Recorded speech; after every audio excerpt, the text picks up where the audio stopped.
Assalamu alaikum wa rahmatullahi wa barakatuh. Inshallah, just give it just a couple of minutes, make sure that the students get in, and we will begin for today, inshallah.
Bismillah. Bismillah, walhamdulillah, wa salatu wa salamu ala rasulillahi amma ba'd.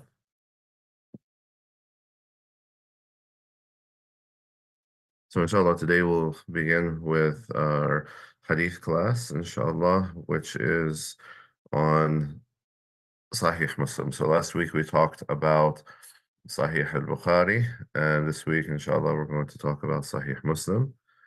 And so, in that regards, we'll begin, inshallah. So, Last week we talked about this life story of Imam Bukhari, rahimahullah ta'ala, and his collection of the most authentic book of in Islam after the Quran.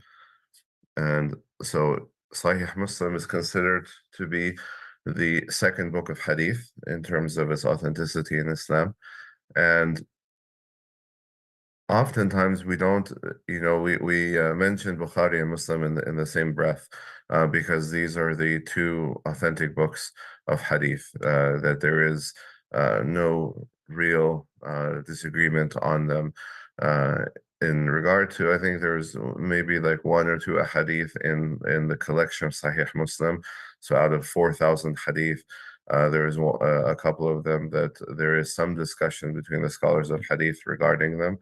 Um, but in as a whole, when we look at Sahih Bukhari and Sahih Muslim, we're talking about two books in which there is a great deal of certainty and authenticity. And so the author is Muslim ibn al-Hajjaj al-Qushayri al-Naysaburi, rahimahullah ta'ala. He died in the year 261 after the Hijrah. And among his teachers was Imam Ahmad, Ishaq ibn Rahaway, and Imam Bukhari himself. So Imam Muslim studied from Imam Bukhari. Now, you might remember from last week that we talked about Ishaq ibn Rahaway, that Ishaq ibn Rahaway was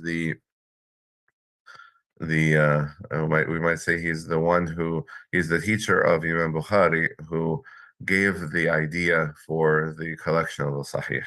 So it was Ishaq ibn Rahaway who said, I wish that one of you as the students would make the effort to gather a book of only authentic hadith. And so up until that time, the books of hadith had some mixture of sahih and the authentic and inauthentic hadith in them. And so it was this suggestion from Ishaq ibn Rahawi rahimahullah ta'ala that led Imam Bukhari to gather his Sahih. So among the students of Imam Muslim rahimahullah was Imam al-Tirmidhi, the great scholar of Hadith, and also the other scholar of Hadith, less well known, Ibn Khuzaymah. And from his students, the one who narrated this book from him the most. So when we look at hadith, we're looking at narrations, right? And so Muslim narrated from the people that came before him back to the Prophet ﷺ. So Muslim narrated to people, right? He narrated from the people that came before, and he narrated to the people that came after. So Ibrahim ibn Muhammad ibn Sufyan was one of the great students of Imam Muslim, and he is one of the major transmitters of this book. So there's about three different people, primarily, who transmitted hadith from Imam Muslim, and the greatest transmitter was Ibrahim ibn Muhammad ibn Sufyan. There is one narration in at-Tirmidhi from Imam Muslim himself, and that is found in the book of fasting, count the hilal of Sha'ban for Ramadan. So the book took him 15 years to compile. It has 54 chapters. It has the total number of narrations is I'll fix this. It's about 12,000. And without repetition, it's about 4,000. And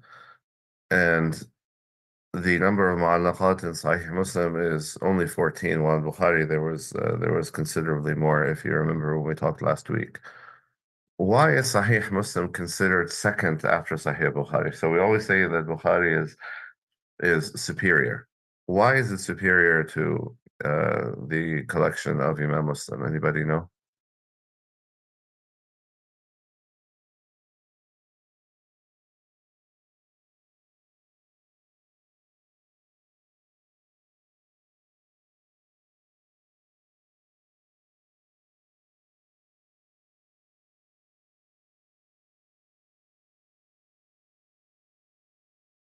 Any thoughts on why the collection of Bukhari is considered superior to the collection of Muslim? though both of them are considered sahih.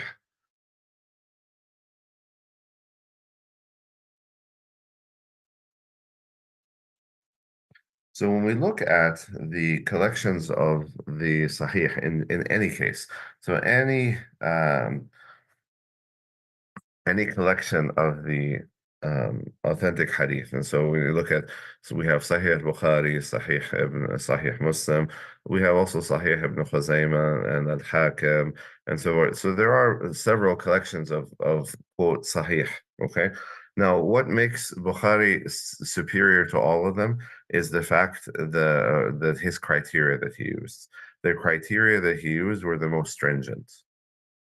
The criteria he used to include a hadith in his collection of Sahih was the most stringent. And as a result, there is no discussion, as I said, whatsoever about the hadith in Sahih al-Bukhari. There is no discussion. Sahih Muslim had a slightly less stringent requirement, okay? Only in one case. Bukhari, that specific case, in case you would like to know, is that Bukhari, he required for a hadith to be included in his collection that there was a definite meeting between the narrators, that the narrators had met, and there is a definite occasion for that, not just a circumstance. That it was definite, it was recorded that they met, that they encountered each other, they spoke to each other, they traveled, something along those lines, that they were. There's no doubt that they interacted with one another, not just that they lived in the same era. So Muslim, on the other hand, he did not go to that extent. And so he said it is sufficient that if all of the narrators are highly trustworthy and the narrators themselves, they lived in the same era, okay, then it is enough for me that I will narrate, as long as that they're very trustworthy. So we're talking about extremely honest people, highly trustworthy people, very religious people, people known for their piety. So when they would say, I heard from so and so directly, then we would trust that, okay, because of the fact that they are such you know, such trustworthy people to begin with. But Bukhari said that's not enough. I need to know that they met. I need to have. There has to be some historical event, some aspect that they actually met with one another. Okay, so that's really the only significant difference between the two books in terms of the collection of hadith, in terms of the requirements. Now, when we look at other books like Ibn Khuzaymah and Al-Hakim and so forth, these other books that are quote unquote sahih, their requirements were far less stringent, and as a result of that, that's why they're not really mentioned very often. They're not considered among the essential books for study. So when we look at the essential books for hadith study, how many are there? Who can remember? Anybody?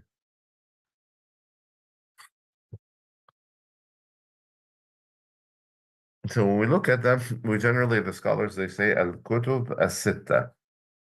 Okay, Al-Kutub as-Sitta, the six main books of Hadith. And so the scholars of Hadith, in general, they're going to say, yes, very good, it is six. So the six main books of Hadith, Bukhari, Muslim, Tirmidhi, Abu Dawood, Ibn Majah, and what's the last one anybody can tell me? So we have Bukhari, Muslim, Tirmidhi, Abu Dawood, Ibn Majah, and so there's the four books of Sunan and the two books of Sahih. So the last one is An-Nasa'i. Okay, An-Nasa'i. So we have the four books of Sunan. So Sunan al-Tirmidhi, Abu Dawood, Ibn Majah, and An-Nasa'i. These are the four. And then the two books of Sahih, Bukhari and Muslim. Okay, so these are the Al-Kutub as-Sitta, that's the six books, okay? And so the one that's commonly studied after that, of course, is the Musnad of Imam Ahmad. But the vast majority of the hadith in Musnad Imam Ahmad will be found in those other books. And so, but that would be the seventh book that we might add, in terms of hadith studies. But due to the fact that its majority of its hadith are distributed in the other ones, that's why it's not. So each one of these books typically has unique hadith. When we look at the difference between Muslim and Bukhari, there is a lot of hadith that they overlap on, and so we call these hadith al-lu'lu' wal-marjan. That they have a special name, which is or muttafaqun alayh, the hadith in which Bukhari and Muslim they agreed upon. So these hadith are considered, the cream of the crop, so to speak, in terms of authenticity of the hadith. And but Muslim, because he has more hadith than Bukhari, so Bukhari with without repetitions, I'm sorry, is about 3,000, and Muslim is 4,000 without repetition, and so he has approximately 1,000 more hadith. So Bukhari is going to be superior to Imam Muslim in regard to the criteria and therefore the authenticity of the book. Whereas many of the scholars have said that the organization of Sahih Muslim is superior to the organization of Sahih Bukhari. The organization is superior, and so it's an easier book to study, so to speak, than Sahih al-Bukhari, and Allah knows best. So the narrators of Sahih Muslim, so Imam Muslim narrated from 10 narrators, more than 50% of his book. So he had a very limited number of narrators compared to Bukhari. All of them were narrators according to Bukhari, with the exception of one, Ali ibn Hujr. And the top three narrators are Abu Bakr ibn Abi Shayba, who narrated. There are 1,540 narrations in Sahih Muslim. Zuhayr ibn Harb, 1,281, and Muhammad ibn al-Muthanna, 772. So even you can do the math that it's approximately there. We're talking about 3,500 hadith. So out of 4,000, we can see here that these three narrators encompassed the vast majority of the book. And again, that was his selection based on, ilm al-rijal, on the knowledge of the narrators. And so some other issues that we might, so as I mentioned to you, there were some of the students of Imam Muslim, rahimahullah, that he took from. When we look at, so let's see here, the students that studied from him and they transmitted. So when we go back and we kind of almost like we look at like a family tree, okay? So he had three primary students, as I mentioned to you.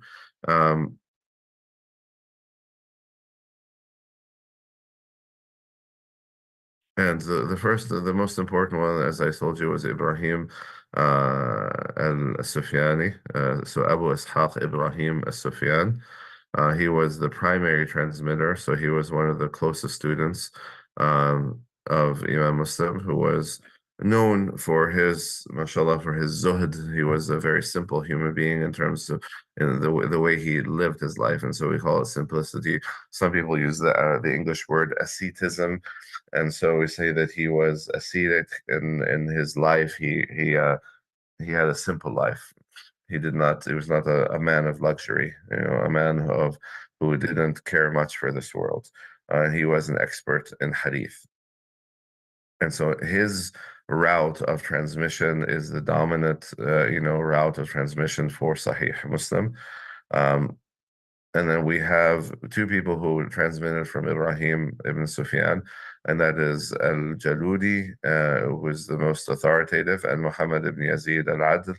And we have also Abu Bakr al-Kisai, rahimahullah ta'ala. And so when we look at this specifically, so the other major transmitter of Sahih Muslim is Ahmad ibn Ali al-Qalanisi. Though his I guess his transmission is less than Ibrahim ibn Sufyan. So when we look at it, the primary transmitter, Ibrahim ibn Sufyan, he transmitted to Al-Kisai, Jaludi, and Muhammad ibn Yazid. Jaludi is the one who primarily transmitted, so we have his transmission is greatest. We have also other students was Al-Qadanisi, and we have Ibn al-Sharqi and Makkai Ibn Abdan. And so these are all people that transmitted from him. So there are at least 500 existing manuscripts of Sahih Muslim that have been transcribed over, the 1,000 years, okay, by scribes from different regions. And so the existence of these manuscripts is second only to that of Sahih al-Bukhari. And so this is another thing for, especially for those that people that challenge the kind of the existence of hadith. We see like, the widespread, manuscripts of Imam Muslim.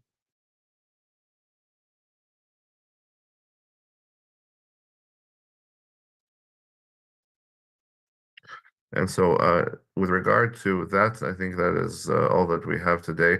When we look at, if we were to kind of look at the life of Imam Muslim, he had a similar, similar kind of, you know, um, similar kind of difficulty that he experienced, like that of Imam Bukhari, rahimahullah. So we talked last week about Imam Bukhari, rahimahullah, and how he was exposed to a great fitna, and that was that when people found that he became very, very popular, that they became jealous of him and they started to spread lies about him. Um, and so he, after becoming so famous in his lifetime, and uh, people in the thousands attending his halaqat, it reached the point where at the end he died alone. Rahimahullah ta'ala. He died, and the people found him several days after he had died, and so this was the impact, of the fitna that happened to him, rahimahullah ta'ala. But he stayed, true to him, to the deen and to his work and to the worship of Allah and to Tawheed for the entirety of his life, all the way to the very end, despite all of these difficulties. Um, and so, with regard to Imam Muslim, rahimahullah, a slightly different story. So, Muslim was born and raised, so remember that Bukhari, his father died early, whereas the father of Imam Muslim was a scholar of hadith, and Imam Muslim acquired, his initial knowledge about the Quran, hadith, and other branches of Islamic learning from home.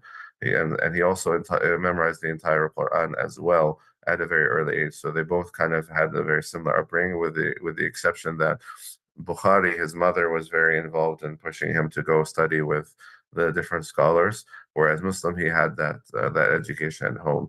And from there, we can take a moment to stop and to say, um, when we look at today, the world today, and uh, kind of like the fitna that's happening with the children. Um, we see that this is exactly where the problem is that the vast majority of parents want to push off parenting onto another person. So a lot of Muslim parents, they think that if I just send my kid to an Islamic school, then they'll be okay.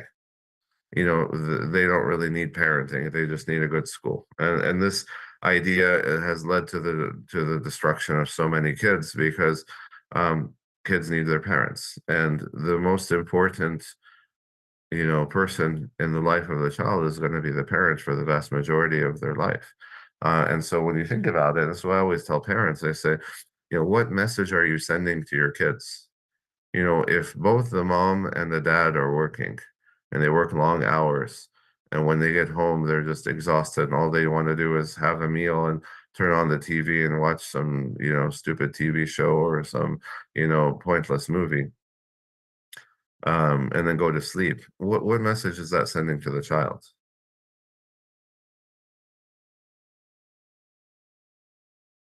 Aaron, what do you think?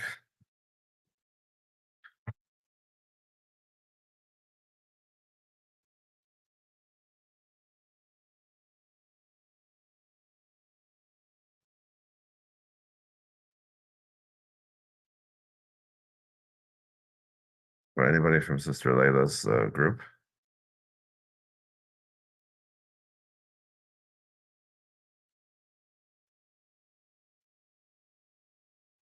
So they would think that the child might say that, okay, I'm not important. Okay, that's one thing. But what is important then? If they're not important, what is important? What are mom and dad spending all their time on?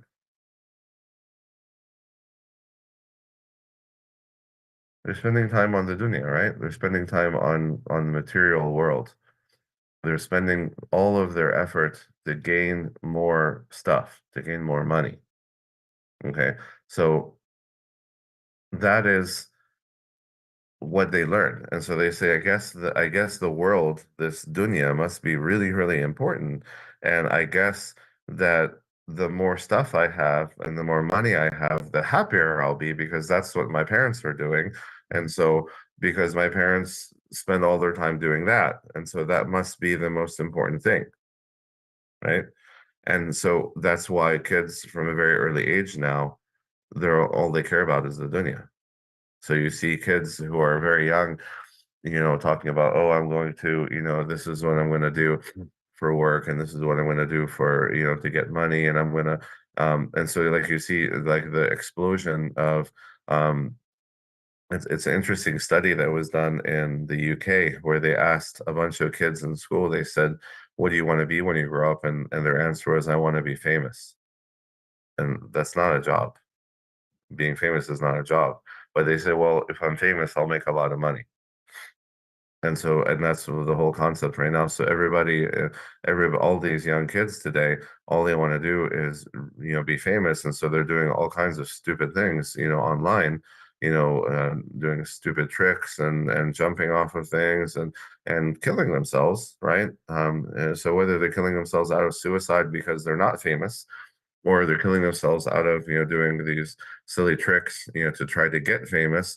The whole idea is I want to get famous because when I'm famous then people will love me and I'll have lots of money, and I think that's what the world is all about. And so we're not transmitting the right thing to our kids. And so the most important thing you can transmit, and this is what I always tell parents, your kids don't need a bigger house, your kids don't need a nicer car. Okay, your kids need you, they need the parent, they need the existence of the parent at home, spending time with them, teaching them how to be a good human being. That's what they need more than anything else. So don't worry about the size of the house or the neighborhood in which you live in or the car in which you drive or the clothes that you wear. All of these things are secondary. How many a Muslim parent in this country, in the United States at least, has, worked themselves to the bone, because I wanted my kids to grow up in a good neighborhood and I want them to go to a good school, right? And then they end up becoming disbelievers. They grow up to become kuffar. They grow up to, become addicted to alcohol and drugs, or, basically following their lusts and their passions and so forth, and they have no connection to the deen. So what did you exactly accomplish? And so here we can see right away from this beautiful home in which Imam Muslim grew up. Look at what he did with the education that he received. Look at what the product that his parents produced, by spending that time with him. And so Imam Muslim wanted to be like his father, okay, who was a scholar of hadith. So he impacted upon him, the love of hadith, and so he had this love very early in life. Okay, and so even before reaching the age of 15, he had already completed the study of the hadith under the leading scholars in his hometown. So we see again a similar idea as Bukhari, that he spent the time to learn locally. He didn't say, well, I'm going to go, inshallah, I'm going to go to Dallas, or I'm going to go to, Chicago, and I'm going to study Islam, inshallah. Like, yeah, like next year I'm planning to go, and, inshallah, when I get there, then no, like he studied from the people that were around him, because all these other people, when they say, I'm going to go to here, there, I'm going to go to Mecca, I'm going to go to Medina, I'm going to Al Azhar, and so years pass and they end up never going, or they might even go. They might go to these, beautiful places to learn, but then they come back after a year because, life intervenes and, something happened, and then that's it, it's over, because they didn't understand the importance of learning from the people who are around them. So the concept of learning is something that we do all the time, and we take every opportunity that is around us to learn before we feel that we need to travel or somewhere else to learn. So when Imam Muslim was only 14, he went to Mecca for Hajj. So again, we see very similar concepts here. So Bukhari was like 16, 17 when he went for Hajj. Muslim was 14. You know, people today, they think that I should go for Hajj because, or I'm not going to go for Hajj until I'm 50. And so when they go, and then of course it never happens, and they end up going when they're 60, and then they're already, too old, and their joints hurt, and can't walk very far, and they need a wheelchair and things of that nature. And so what happens is then they have to rely upon, license the whole time, that, oh, the Prophet allowed me to do this. The Prophet allowed me to do this. I'm going to allow someone's going to go throw the pebbles on my behalf, and all this type of, because they're too weak to do it on their own. But these people, we see that they went to Hajj when they were strong, when they're physically strong, to be able to handle it, to be able to complete the Hajj, and to make the Hajj as best as they possibly could, because they had the physical strength for it. So after completing Hajj, Imam Muslim decided to stay in Mecca for some time to study a hadith from the major scholars of that time. So again, very similar life history to Bukhari here. He also traveled to Medina, to Baghdad. So remember that Iraq at that time was the central, place for learning. So Baghdad, Kufa, Basra, these cities of Baghdad, they were major centers of learning in this era of Islam. He also went to Khorasan, to Egypt, to ancient Syria, uh, to Damascus, all these different cities, to learn more about the Hadith from the senior scholars of that era. So he spent about 15 years traveling around the Muslim world acquiring knowledge. And so, by the time he was 30 years old, so he did this until he was 30 years old, subhanAllah, gathering all this knowledge. So he had a large number of shuyukh that he studied from, and around 220 of them were narrators of hadith themselves. Okay. So he learned hadith at the feet of the scholars, who themselves were narrators of hadith. Okay, so among them, as we already said, the Imam Ahmad, Yahya ibn Yahya, Ishaq ibn Rahaway, Qutayba ibn Sa'id, all these were, distinguished scholars in that generation, and including Imam Bukhari, rahimahullah.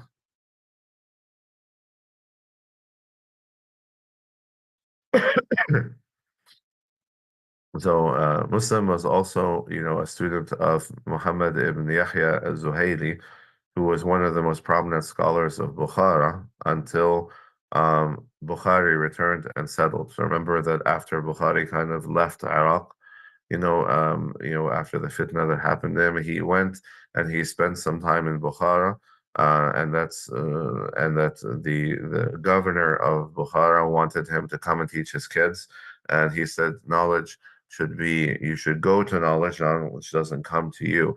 And because of the trouble he had with the governor there, he ended up going and settling in that small village where he ended up passing away. So, but prior to Bukhari returning to Bukhara, the the great scholar of hadith there was Muhammad ibn Yahya al-Zuhayli. So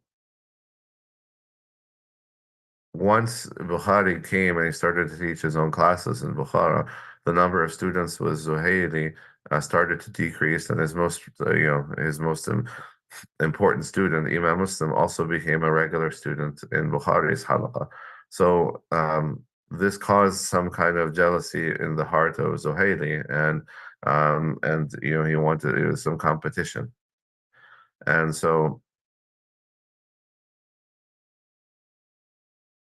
Zuhaili was one of the people who unfortunately spread that lie about Bukhari, rahimahullah ta'ala, and um, and as a result, Muslim, though he studied from him, he did not mention a single hadith from Zuhaili in his book because of that fact, because of the fact that his behavior was not conducive, it was not part of the Sunnah of the Prophet ﷺ, this type of jealousy and lying against others and slandering other people.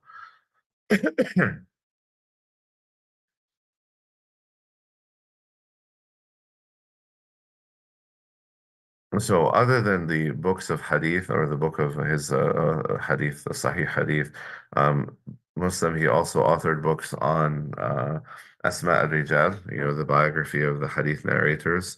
He also wrote on Usul al-Hadith. In fact, in the very beginning of Sahih Muslim, there is a very beautiful explanation of the science of hadith. So he has a kind of he gives like a short primer on the science of hadith in the introduction to Sahih Muslim itself. He also wrote a book on biography of the children of the companions, uh, radiallahu ta'ala anhum. So he wrote about 28 books, but not all of them are existing today. And so, of course, Sahih Muslim is the one that is the most prominent. So it's reported that Muslim collected around 300,000 ahadith while traveling in the Muslim world. So somewhat similar to Bukhari, but Bukhari was double that, 600,000. But Imam Muslim gathered around 300,000 hadith in those 15 years that he traveled. And he only accepted the about 7,500 hadith in thereabouts with repetitions. And so his book is essentially 4,000 hadith.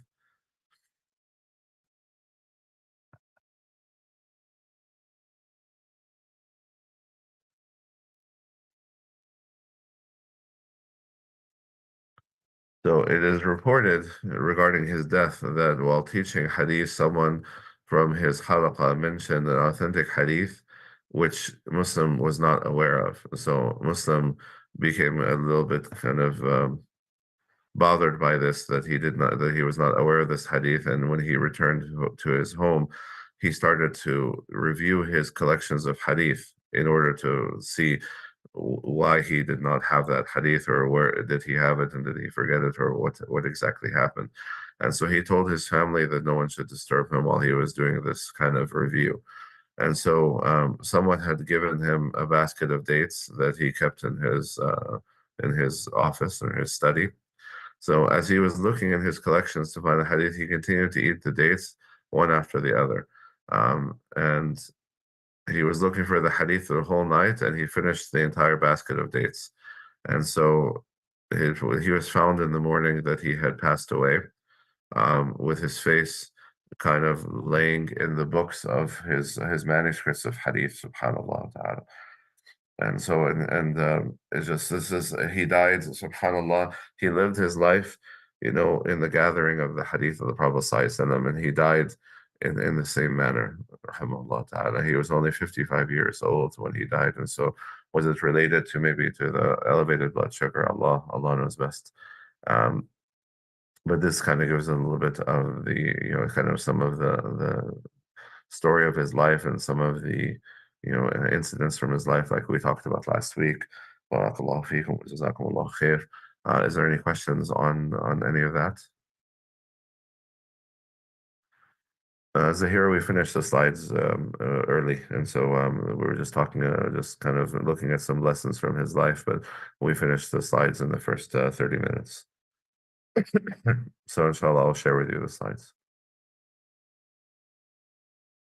Okay, thank you, Jazakallah, Doctor. I'm so sorry for being late. It's okay, no problem. And I did receive your exam. I haven't, forgive me, I was a little bit busy during the week and I didn't finish grading it. So inshallah, this weekend I'll make sure to finish grading it, inshallah. Any questions on the life and work of Imam Muslim?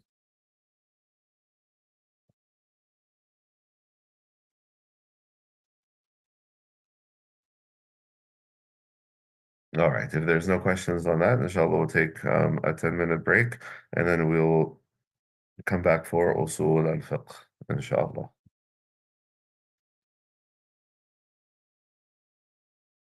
Inshallah, I will. My goal is that is is to is to support you, not to reduce you in any way, Zahir.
Alrighty, inshallah, we'll get back.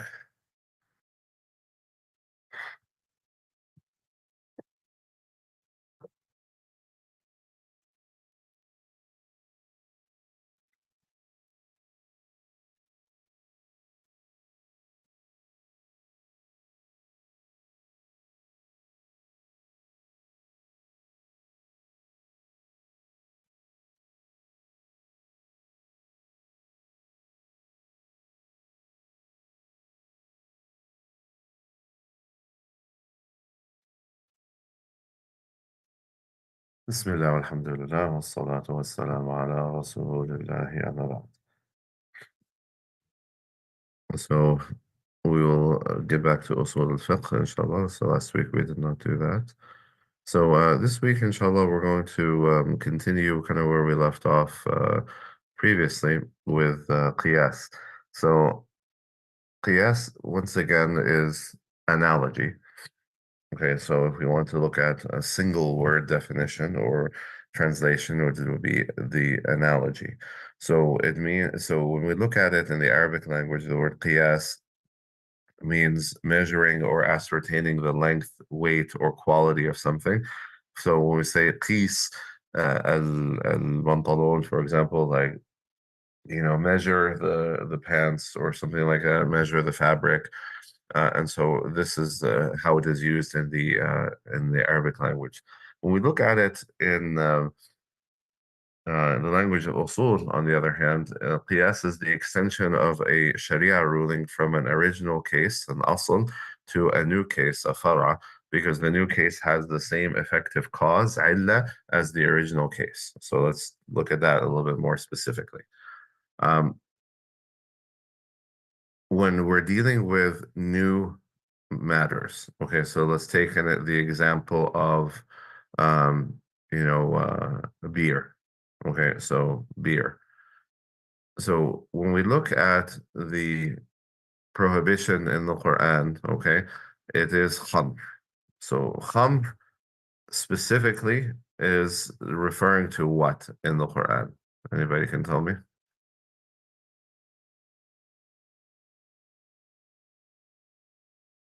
Wine? Wine, exactly. So we're talking about specifically about wine. So what was prohibited in the time of the Prophet ﷺ was, the fermented beverage, and that typically was wine. That was what was available at that time. So the question then becomes, okay, is it only wine? So as long as if I'm fermenting something from a different substance, does that make it prohibited? So this is the question that the ulama that they had. Okay. And so when we start dealing with new substances, okay, we'll not use beer, we'll use something that's even more modern, say like some of these other spirits that were more modern, okay. And so does the prohibition apply? Does the same prohibition apply to these types of drinks? Or even more modern issue is if we look at something like um, a processed type of drug like LSD. So LSD did not exist in the time of the Prophet ﷺ. So LSD was created in the synthesized as a synthetic drug that was created in like the 1960s or 1950s or something like that. So it didn't exist. And so now all of a sudden we start to come and say, okay, is LSD halal or is it haram? So this is a new case, all right? So this is we're trying to understand something here. So we have the original case, the asl, okay, which is that alcohol is prohibited, okay? Specifically, wine is prohibited, okay? Now, when we look at fara, we're looking at, okay, what about other types of intoxicants, okay? What about new drugs like LSD, okay? So these are the new cases, we call them the fara, okay? And so asl and fara, they also, if you want to understand, like in the Arabic language, asl is like the root, and the fara is like the branches, okay? So what we're trying to then look for is the same effective cause, the illah, okay? Is the same effective cause found in the original as well as the fara? Okay, so what would be the effective cause? Why is khamr prohibited? Is khamr prohibited because because of fermentation of the grape or the date? It's because it intoxicates. It removes the intellect, okay? And that's kind of where we get the word khamr, okay? It has this Arabic connotation of veiling the intellect, all right? Um, So the principle then is the veiling of the intellect or the loss of the intellect, anything which causes loss of the intellect, thereby it should carry the same ruling. Everybody with me?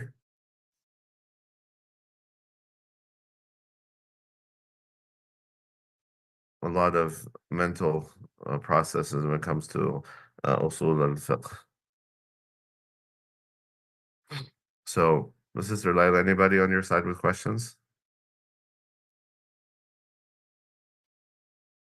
So we have to understand these three things moving forward. We have to understand the asl, the fara, and the illah moving forward. We have to know what we're talking about.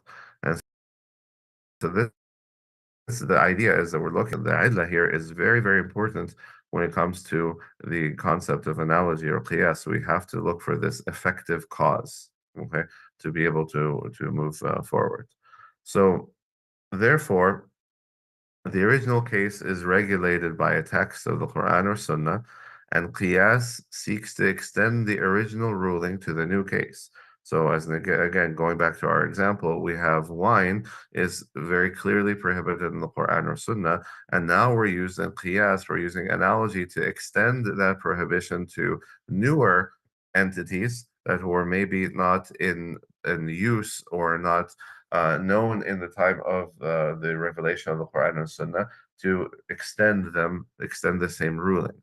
So the emphasis of qiyas is identification of a common cause between the original and the new case, and that is sabab or illah. And so the illah we already know, sabab is also known as cause, okay, the reason for. So jurists, the Islamic jurists, do not consider law derived through qiyas as a new law. Okay, because essentially what we're doing is we're extending the existing law of the Quran or Sunnah to newer entities. We're extending the existing law found in the Quran or Sunnah to newer entities, which share the same prohibitive reasoning, sabab or illah, okay, as to the original. So, but for all practical matters, qiyas leads to a new ruling on a different matter, okay? But again, we will not consider this a new ruling because of the fact that it's essentially an extension of the existing ruling. So now let's understand these words, sabab and illah, okay? So sabab, Arabic word, which means reason for, okay, cause of, and illah, okay, which we've already been talking about, similar, okay. So sabab is used as a synonym for illah, and the two are often used interchangeably. So when we look specifically at usul al-fiqh, the scholars of usul tend to use sabab in reference to devotional matters, okay, like the acts of worship, ibadat, but use illah in all other contexts, okay. So it could also be looked at the sabab is the cause or occasion for something, and illah is thought to as the basis or rationale for a stance or a ruling. So, as an example of that, the arrival of Ramadan is the cause of fasting, but intoxication is the rationale or the basis for the prohibition of drinking wine. So again, so they are generally used interchangeably, but specifically in the science of usul al-fiqh, there is a bit of a difference. Okay, there is a little bit of a difference in that. To give you a little bit more perspective or a little bit more detail on how some of the scholars of usul al-fiqh, they might take this to a further point. Okay, they will look at the sabab is the its presence necessitates the existence of a ruling, a hukm. But if it's absent, it equals the absence of that ruling or hukm. So it is not the motive or the reason or the rationale or the basis behind the legislation of the ruling, okay? But it is like a condition. So that's how some of the scholars they look at it. So in that case, sabab is related to the existence of the hukm in reality. So as we already mentioned, the citing of the month of Ramadan is the sabab or the reason for the obligation of fasting upon those who cite it. So Allah's statement, فَمَنْ شَهِدَ مِنْكُمُ الشَّهْرَ month should fast. So what is the condition? The condition is that you see that you are resident during the time of Ramadan. Okay. So so do I have to fast? Yes, I have to fast, but only in that case. Okay. So if I'm a traveler and the month of Ramadan comes, then I don't have the obligation of fasting. If I'm sick and the month of Ramadan comes, I don't have the obligation of fasting. If I am healthy and a resident, meaning I'm not a traveler, but it's the month of Sha'ban, do I have to fast? No, because the obligation is in Ramadan. So this is the whole idea, okay? That the existence of the cause equals the ruling, okay? Or brings about the ruling of fasting. What is the illah of fasting Ramadan though? See if you understand that. So sabab we talked about is the conditions. Okay. But what about the rationale, the basis? What's the basis for fasting Ramadan? Which is found in the same page in the Quran. Very good, Zahira. Together, لعلكم تتقون. يا أيها الذين آمنوا كتب عليكم الصيام كما كتب على الذين من قبلكم لعلكم تتقون. All you who believe, fasting has been prescribed for you as it was prescribed for those before you, so that you might gain taqwa, so that you might establish taqwa in your lives. So the reason, okay, for it, the basis, the rationale for fasting is to end up with taqwa, to learn to protect ourselves from the punishment of Allah by obeying Him. But the conditions for fasting Ramadan are different. And so this is the kind of the fine line that some of the scholars, not all of them, but some of the scholars of Usul al-Fiqh will look at. So to put it a different way, a sabab indicates the presence of the obligation, not the motive nor the reason for the obligation. The presence of the obligation is different from the reason for the obligation. So the illah, which is the matter for whose sake the hukm has come into being, okay, it is the motive behind the legislation of the ruling. Thus, it is related to the legislation of the ruling and not related to its presence. So, al-illah is the reason for the obligatory nature of the ruling, not the reason for its existence. Okay, so that's just again a different way to go about it to make it a little bit easier. So, identifying the illah then is something very, very important. So the scholars of Usul al-Fiqh or the Mujtahid scholars, okay, they have to be very careful in identifying the illah, because if you don't find the illah, you cannot extend the existing ruling to a new case. All right, so remember what we're trying to do here is we're dealing with something which is relatively new, something which is not precisely or specifically dealt with in the Quran or Sunnah. And now we're trying to determine, what is the ruling on this issue? Is there an ability for us to identify a common rationale or basis or reasoning between the new case and anything old?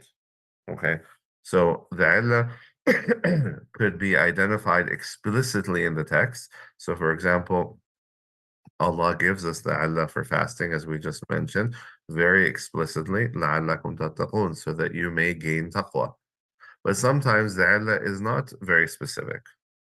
Okay, it can only be alluded to, or it could be extracted through the process of extracting the illah. And so there is a procedure for that, which is generally three steps: تنقيح المنات, تخريج المنات, and تحقيق المنات. Okay, and so here the word manat is a synonym for illah. I know that can be confusing, and I'm sorry. But when we look at here, the manat is essentially the illah. Okay, so let's look at these steps. Okay, so tanqih al-manat. Okay, a ruling, and I'm sorry, a illah, or a reason or rationale or basis for a ruling may appear to be a few instead of one. Okay, so for example, what is the illah behind prohibiting riba? So we look at usury or interest. What is the reason why this was prohibited? Is this something which is explicitly mentioned in the Quran or in the Sunnah?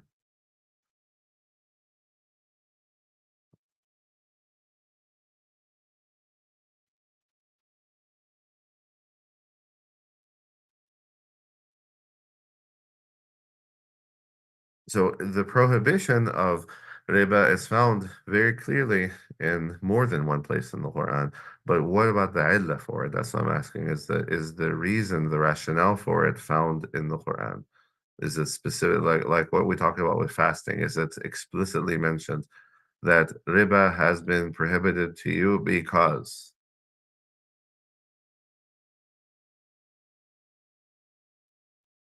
Does an ayah like that exist? Or hadith like that exist? And the answer generally is no. So it doesn't have this explicit, the illah is not explicit. Okay? Illah is not explicit for why it is prohibited. Okay? And part of that reason is that there are many reasons why it is. So it is found, it is when you look into the issue of riba, of usury and interest, you find that there are many different reasons for it. Okay, so people who talk today, there's of course the most common question in the West is, can I participate in an interest-based, loan? So students who want to take loans to go to school, or people who want to take out a loan in order to buy a house, for example. These types of things is when we look at that, okay, there's so many different the reasons why it is prohibited. There's not just one. Okay, so what the mujtahid scholar has to do is he has to proceed, or he or she has to proceed to eliminate the improper illah and find out the proper illah, or what we call munasib. Okay, so munasib is a common Arabic word which basically means, reasonable, or convenient, or adequate, something along those lines. And so I might ask you, would it be okay for us to meet tomorrow at noon? Is that munasib for you? Okay. هل هذا الوقت مناسب? And so is this time munasib? Is it good for you? Is it proper for you, or adequate, or convenient, that type of thing? Okay. So what's happening here is that, remember that what are we trying to do? We're trying to do qiyas. Okay, we're trying to extend a ruling from one matter, something which is essentially old, okay, something which is an asl, okay, a foundational principle, something which is prohibited in the Quran or Sunnah explicitly, and we're trying to see, is that rationale, can I can I extend that to other things? All right. So when you have, a matter like riba, which has multiple ilal, okay, I have to see, okay, which ilal am I trying to expand here? Which ilal am I trying to stretch to see if it's going to fit the new subject? And so that's the tanqih. Okay, does that make sense? Isolating the specific rationale that I want to use, okay, to determine whether I can use it for analogy.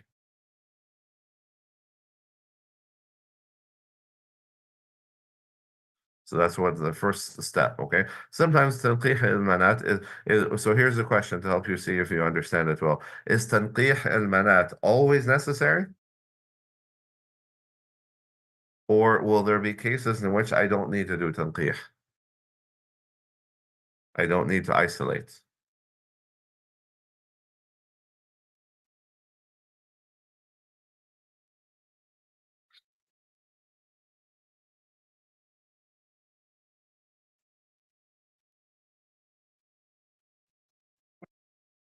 So are there cases is tanqih al-manat, is it always necessary, or is this sometimes unnecessary, or this step can be skipped in certain cases?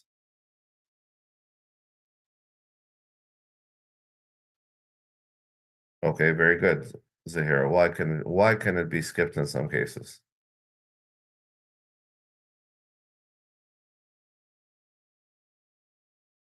Maybe there are other cases where the illa is a bit more clear or Perfect. more. Exactly.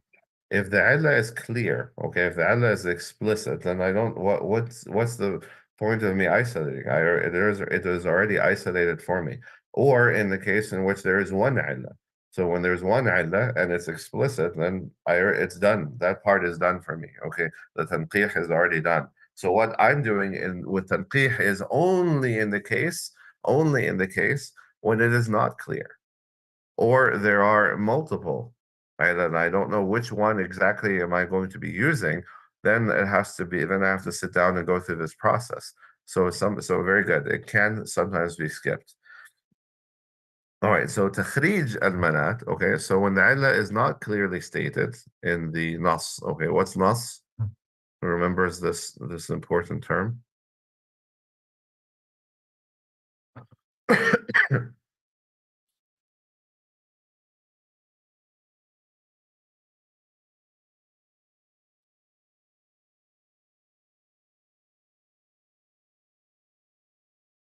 Good, the text. So the text of Quran or Sunnah.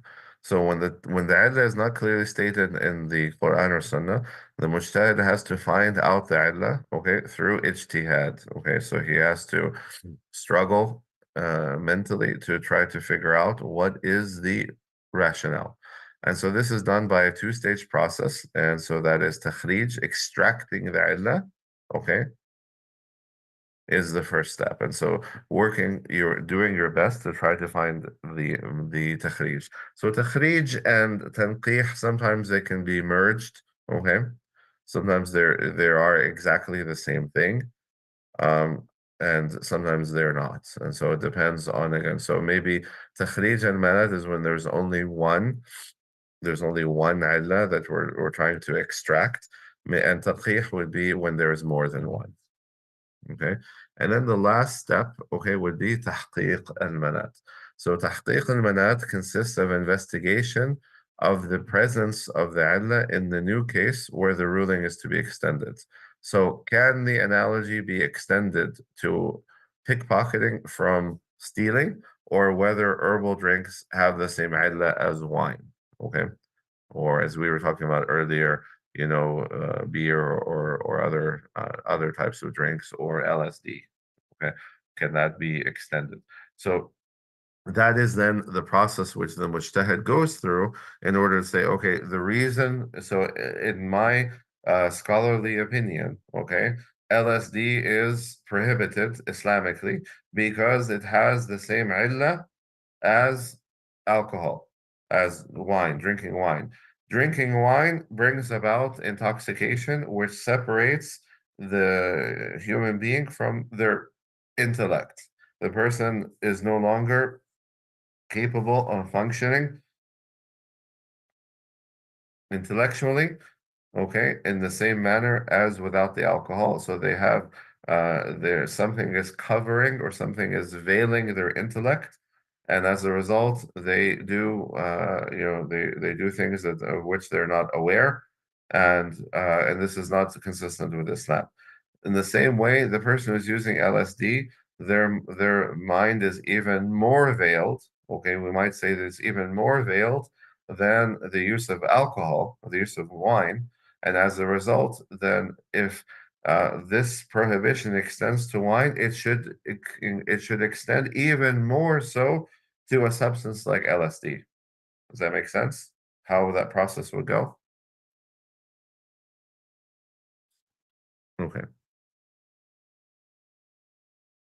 And so forth. And so, and with this case now, is there going to be now, because we're doing Qiyas, can there be disagreement on this?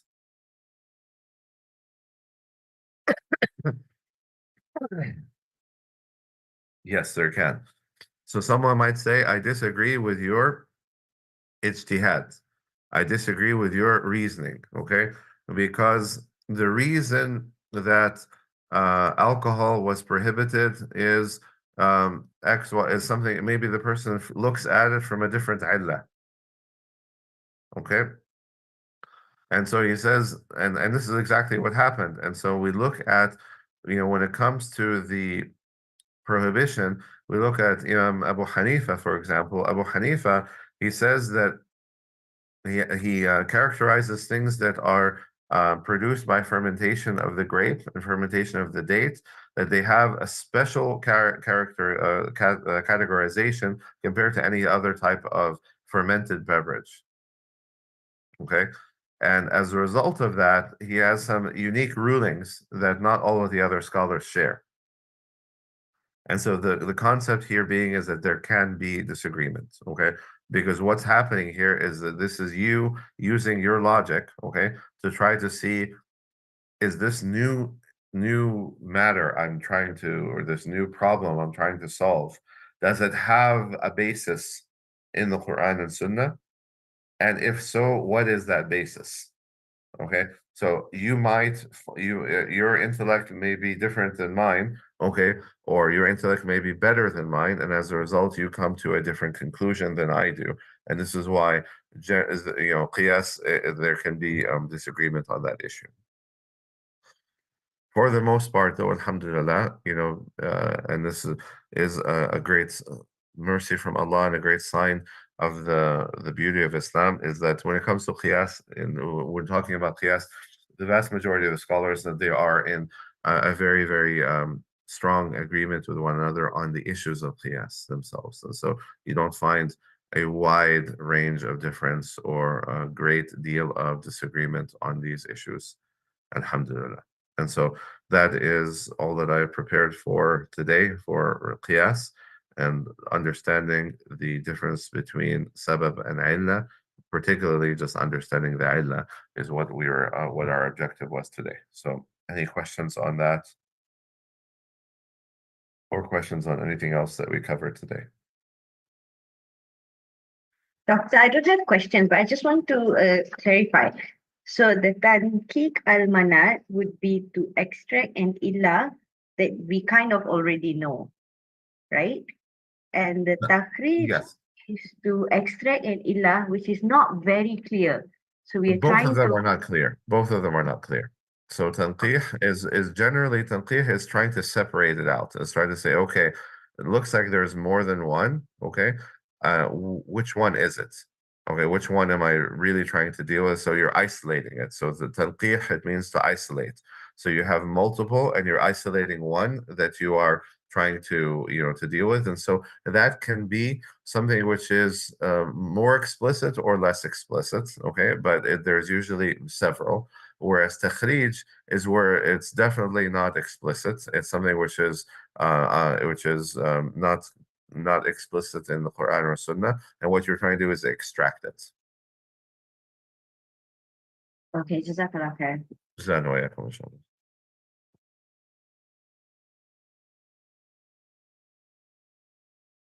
That's why we said that tanqih is not always going to be there, because tanqih may not be necessary because of the fact that there's a an issue which only has one illah, or that illah is explicit enough that there's no need to isolate it whatsoever.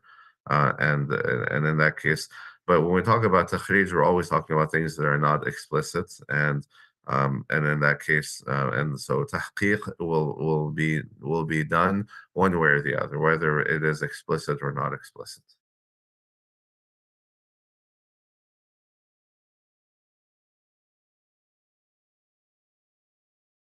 All right. If there is no other questions, then inshallah we'll end for today. سبحانك اللهم وبحمدك أشهد أن لا إله إلا أنت أستغفرك وأتوب إليك.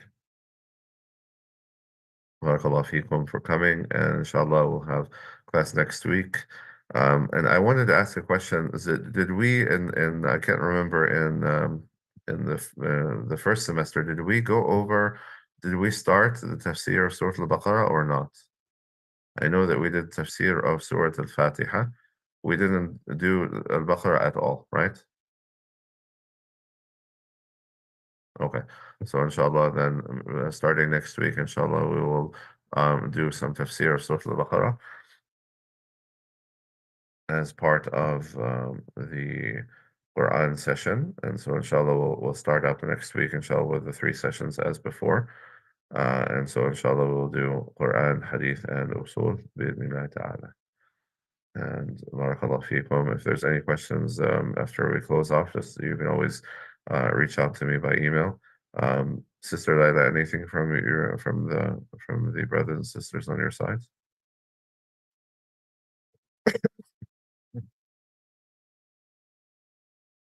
Inshallah, next week, yes.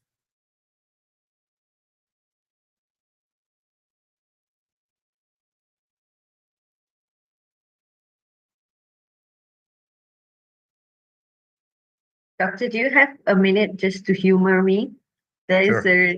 There is a scholar, supposedly, that has come out and just released a statement that says that if you add enough water to khamar, it does not to wine, it does not make it, since it's no longer intoxicant, it makes it halal. Right. And so this contradicts so so in principle the statement which he's making is correct in principle, okay, but how much is the question. So so right now, as an example, if a person put a drop of alcohol in a huge tank of water. So like you see like these big tanks, like water tanks that have like 1,000 liters or 10,000 liters or something like that. Okay, one drop of alcohol into that. Will it cause the water to become haram? And the answer is no, because it's diluted to such an extent that it's irrelevant. Okay, so the parts per million is so insignificant that it has no impact whatsoever. Now, but you see how we're doing it. We're adding a small degree of alcohol to a huge body of water. Now, can a person add water to an alcoholic drink to make it halal? That's the opposite.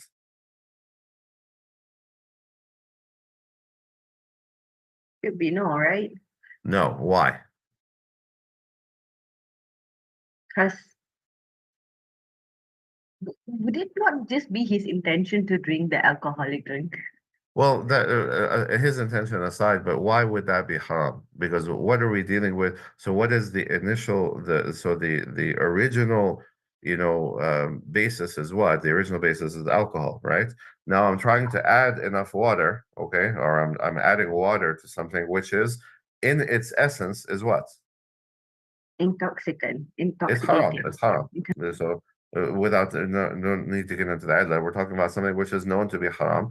So I'm adding something to something which is haram. Okay, but the essence of it is haram to begin with, and this is the concept when we look at like so we talk about some of the some of the vinegars and sauces and things like that that come from alcohol. So the base is alcohol. Okay, so the principle is that I'm not going to be able to take something which is haram, okay, and turn it into something halal. I cannot chemically convert that, and so that's the basis of it in the fiqh, is that when something is haram, its basis is haram, that's it, we're done. But now with the other example, okay, which is the basis is water is halal, and a drop of alcohol falls into it, or a drop of impurity. Usually the scholars are talking about this from the standpoint of impurity, not from the standpoint of intoxication. Okay. So they're saying, so the same thing could be said, okay, what if a drop of urine falls into a big tank of water? Does that make the water impure? And the answer is no, because it's a very small type of thing, and so the large amount of water, it invalidates the impurity of that. And alcohol is impure or not? It's impure. It's haram. It is haram, but the impurity is one of those issues in which the scholars are different, have difference of opinion. And so when it comes to khamr itself, khamr, wine, then there is no difference of opinion on this matter. They say it is impure. All of it is impure. Anything which is made from the grape or the date, any of these types of fermented beverages, that they are also impure themselves, and so they're najis. And so that's usually where the question comes from. So the scholars, when they were debating these issues, they're looking at it from the standpoint of impurity. But But I hope you understand the kind of the logic that I'm trying to share with you, which is that what are we dealing with at its onset? So what is the initial subject? Is it halal or haram? That will determine whether I can go forward. Okay, yes, I do. I get it now. I Yeah. mean, like, it kind of makes sense. Yes. Yes. And so that's the idea, is that I cannot start with something haram and just say, well, I'm going to, chemically alter it or whatever, play with it. And this is the whole issue when it comes down to, like, a lot of times we talk about this is okay with pork. So this is another issue in fiqh, kind of disagreements. Can a pork product chemically be converted into something which is halal? So again, like the majority of the scholars, they say no, the pork in of itself. So you're starting with something haram. When you start with something haram, it is, it maintains or it carries that haram nature, even with changing chemicals changes. And so how can you be certain that you have changed it effectively to remove that haram from it? And so that's why the scholars, they say, avoid it. You stay away from that type of thing because its essence is haram, right? But okay, we look at vinegar. Okay, so what is vinegar?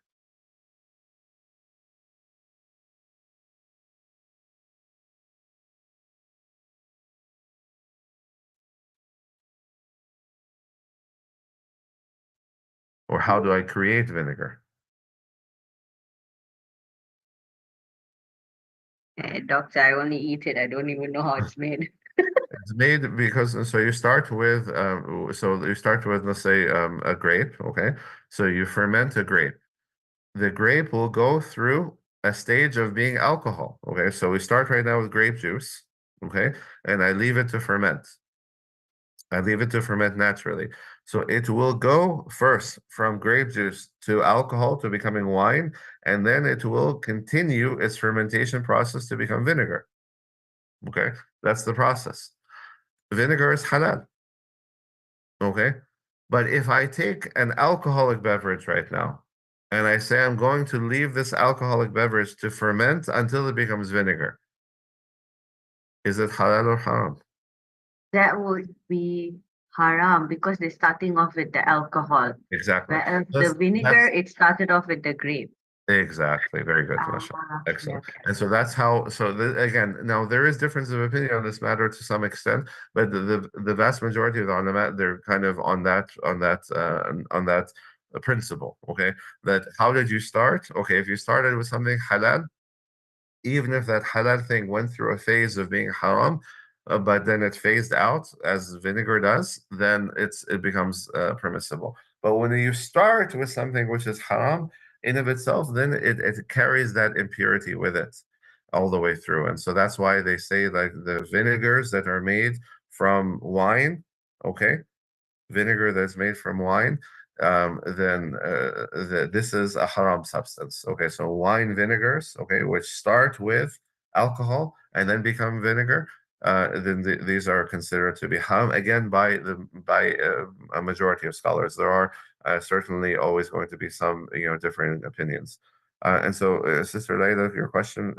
So, can alcohol be used to clean air with the skin? So, there is no difference of opinion on this matter that this is acceptable.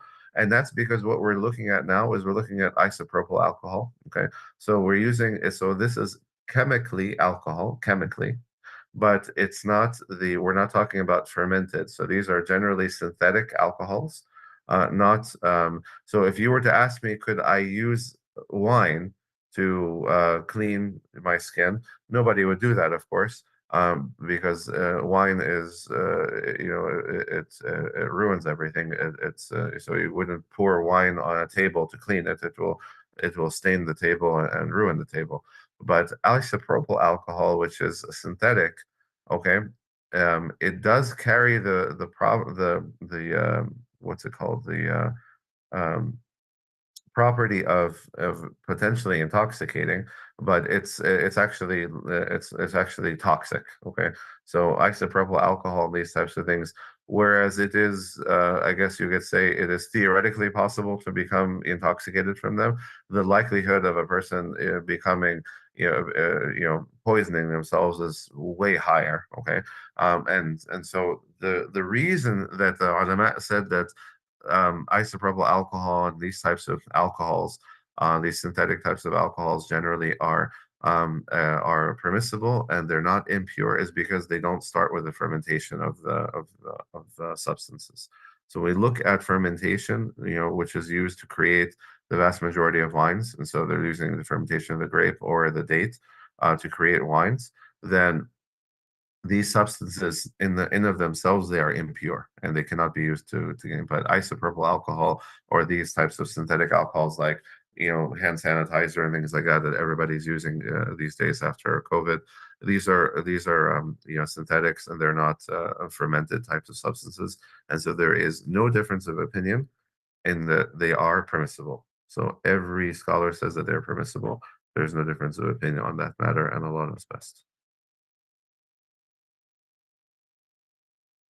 Jazakallah, doctor, for humoring me that because a Yeah. scholar just came out and said that, and I did not know what to think of it. Yeah, so he is mistaken because he is reversing, and so as I said, it is a conversation. You will find it in the books of fiqh, that this conversation about is can does is water made impure by the addition of an impurity to it.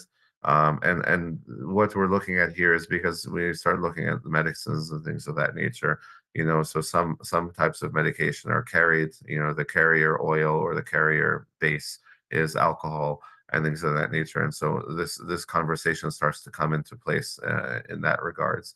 Is the alcohol is being added to the medicine, okay? And so is the addition of this impurity, does it cause the medicine to become impure or cause the water to become impure or something like that? So sometimes when they're adding a chemical, to the water, does that cause it to become impure? So uh, Allah bless you as well. Allah, I mean. And so this is usually the discussion that's had is we're talking about something which is in its essence permissible, that's now we're adding an impurity to it. At what point in time does it become impure? That's the question that the ulama were dealing with. They're not dealing with the other way around.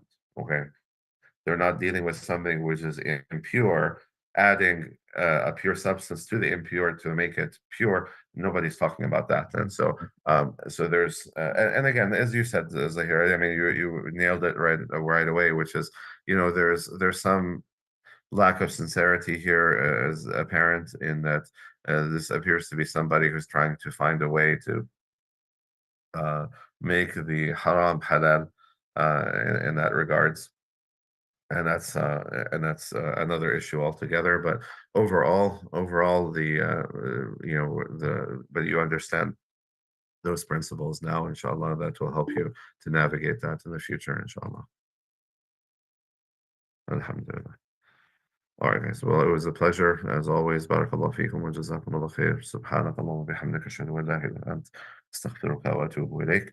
Inshallah, we'll end here, and inshallah, I'll catch you guys next week. Bismillah. Next week, just as a kind of a warning, I will be at work, and so for some reason I happen to be dealing with an emergency at that time. We might end up canceling next week.